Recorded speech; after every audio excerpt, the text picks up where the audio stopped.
Hey guys, QuickyBaby here, bringing you what a lot of people have been asking me for, a preview of the new Tier 8 artillery, the BatChat 155. And just to clarify, this tank does have an auto-loader, and its turret is completely turnable. It can go all the way just like what a normal tank can. So let's take a look at some of the stats of this. We can see it's got a very high speed limit of 62, with good engine power that will allow it to reach the speed limit along the flat, and it's got great tracks at 29 traverse speed. We can see there its turret at 12 degrees a second. So looking at its gun now, we can see that it's got very good aim time of 4.6 with good accuracy of 0.44, with less than average damage of 1 to 1,250, with the worst penetration of any of the Tier 8 artilleries. So let's compare this to the object. This is important to do because effectively in Clan Wars and at the top level at Tier 8, the object is the closest thing, well, to what the BatChat now is in 7.4. So here we go. We can see that the BatChat has overall higher rate of fire, but with less average damage. It's less accurate, but it's got a much better aim time, which allows it to use its auto-loader capabilities, which I will show in the gameplay footage. Now the DPM is 2.5% higher on the BatChat to the object, and as we saw there, it's got much better track traverse.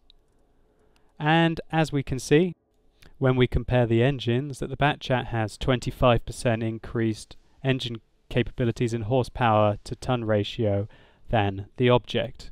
So overall this means the BatChat will be vastly more mobile than any current Tier 8 artillery, even over the object. The grind to it was quite long, even at 10 times speed. It's just the same as any other Tier 8 artillery, and going from 7 to 8 is in the region of 280,000. We can see here that it can use vents. It cannot use a rammer. This makes a big difference, which means that actually the BatChat will have less DPM than an object will.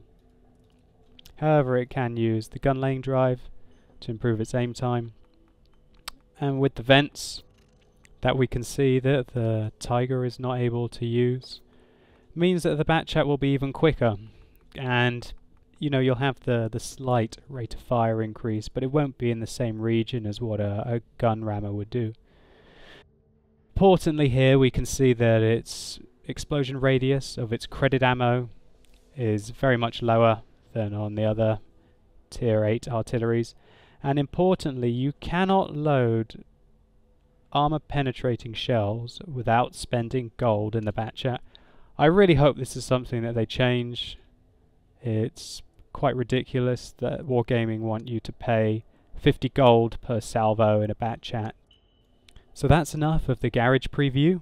Let me show you some gameplay footage to show you what this thing can do in action.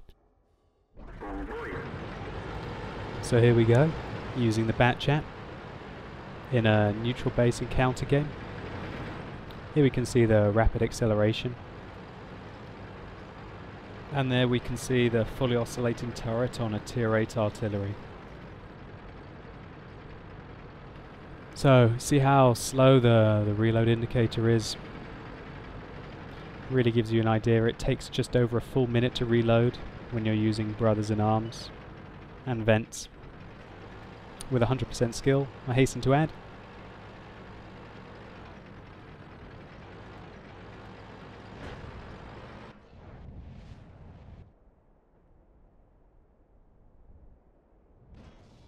So here we can see how quick the aim time is on the BatChat 155.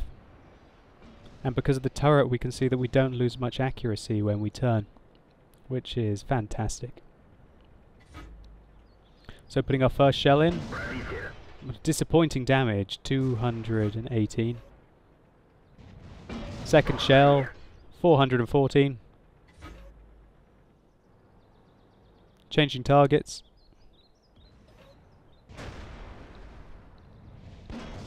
452. So we're up to about 1,000 now. And the final one gets the kill. So I'd say we probably did about 1,500, maybe 1,400. It's hard to say because I didn't know how much the T-54 was on just before he died. So you can take from that what you will.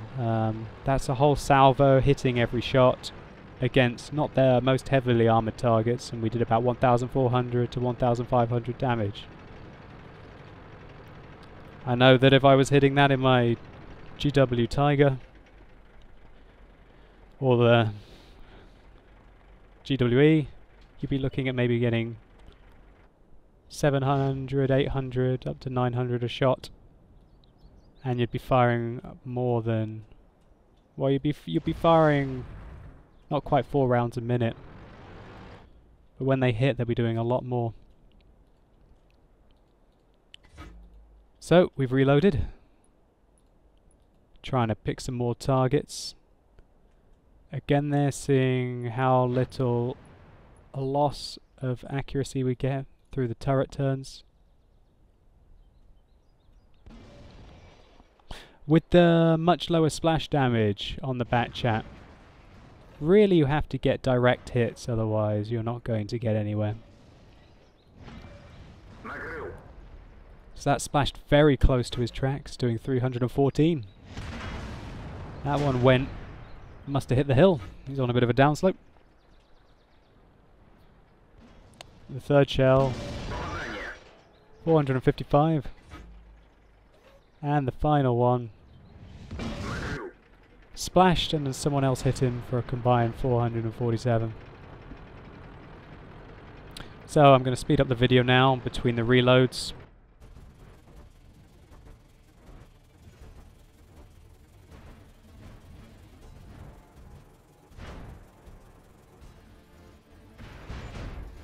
So about to hit this IS-4 in the back, 550. A rapid reload, 341, sorry. And we're unable to hit him again.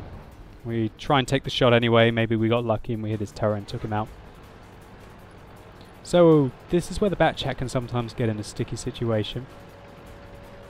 You're left with one shell, and you know that your reload would be a whole minute. But then again, we can use our speed, look how quickly we were able to relocate there and try and take it to the enemy.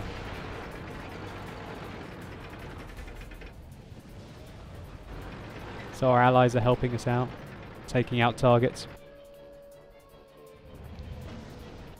And another flush hit. So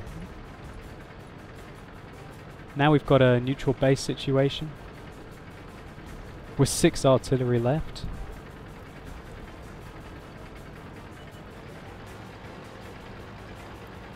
The first BatChat is spotted. I decided to take a shell at him rather than save it. With hindsight, I should have probably saved it to shoot at the neutral base to stop the cap. However, I take the shot. Fortunately, fully aimed, must have missed. And then begin the reload. So here we can see how interesting neutral base is. If no one had even hit the targets, if one of the artillery had got within the cap, that's all that was needed to start interrupting. So now the game has changed a bit. I decided that I'm going to have to make the scout for my team. So the speed of the BatChat was really useful to get to the position to get the scout off. Here we have it. I decided to take an early shot. I needed to move. For all I knew, the other 2 artillery were starting to aim at me. I didn't really want to stop moving unless I felt it was going to really save the game. I have no idea what that guy was doing, shooting up into the sky. So I have a bad shot here. I just mouse off at the wrong moment. But the result was good and we took the guy out. Unfortunately, their BatChat landed a fantastic shot on me, and that was me out the game.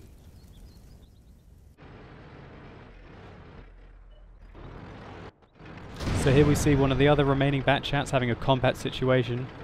Looks like he was fully loaded. As he hit the first, missed the second, and plants the third in. Fortunately, it looks like the same BatChat has got some good aim.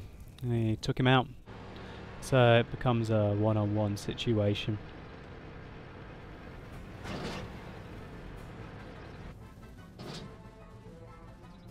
Fortunately for us, Lorraine managed to make the shot and we win the game. So now I'm just going to show you a few highlights from other BatChat games I've had, just so you can get a feel for this autoloader and how this tank will play. So here we see counter battery opportunities in the BatChat. We see this guy stops, take a shell at his back, he's out, direct fire. With the 95 pen seems more than capable of taking out artillery.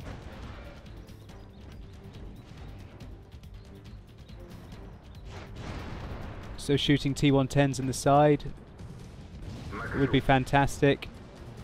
Bit of a poor shot there really. Still we put the second shell in. And with the rapid firing nature we fire our last to get the reload going.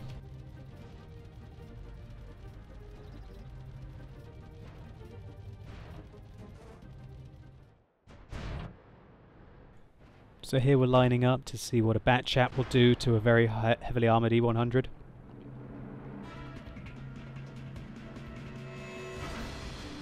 .282.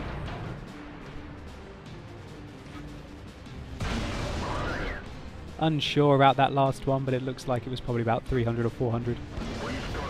And then the next one 327. So that's the kind of damage that you're going to be looking to put out on German heavies, even if you hit them more or less in the side.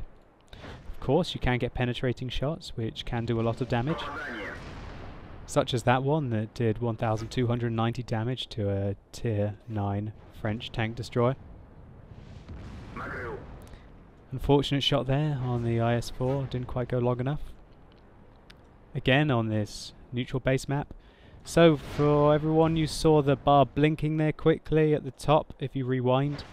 So that's basically when your team has been capping the neutral base in encounter, and then an opposing team gets a man inside the circle, then it freezes all cap. Now you can see better damage against the lightly armoured targets.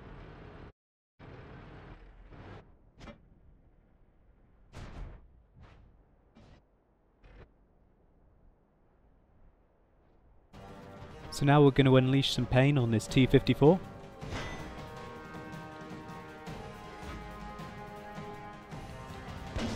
So our first shot, 327.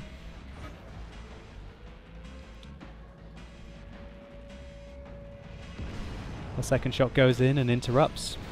Well, it doesn't go in, it splashes and interrupts. So we've taken off a third of his health.